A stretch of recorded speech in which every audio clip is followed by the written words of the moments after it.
नाज़रीन breaking news आहे जेका अवां सां शेयर कयूं पिया। जमाल करमपुर थाणे जे हज़ारो शाख वटां फौज अली डहाणी जो भाटो ज़ुल्फ़कार डहाणी नामालूम हथियारबंद हथां मुबैना अगवा थी वियो आहे।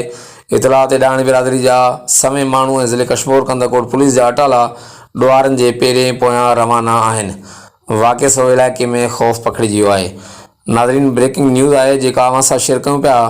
होसपुर लॻो जमाल करमपुर थाणे जे हद हज़ारो शाख वटां फौज अली डहाणी जो भाटियो ज़ुल्फ़कार डहाणी नामालूम हथियारबंद हथां अगवा थी वियो आहे। इतला ते डहाणी बिरादरी जा समें माण्हू ऐं ज़िले कश्मीर कंदकोट पुलिस जा अटाला ॾुआरनि जे पेरें पोयां रवाना आहिनि। वाक़े सो इलाइक़े में ख़ौफ़ पखिड़िजी वियो आहे। नाज़रीन हिकु दफ़ो ॿीहर अवां सां ब्रेकिंग न्यूज़ शेयर कंदा हलूं। जमाल करमपुर थाणे जी हद हज़ारो शाख वटां फौज अली डहाणी जो भाटियो ज़ुल्फ़कार डहाणी नामालूम हथियारबंद हथां अगवा थी वियो आहे। इतला ते डहाणी बिरादरी जा समें माण्हू ऐं ज़िले कश्मीर कंदकोट जे मुख़्तलिफ़ थाणनि जा पुलिस अटाला ॾुआरनि जे पेरें पोयां रवाना आहिनि। जिन वाक़े सो इलाइक़े में ख़ौफ़ पखिड़िजी वियो आहे। हर वक़्तु आगाह रहण लाइ ॾिसंदा रहो JTN न्यूज़।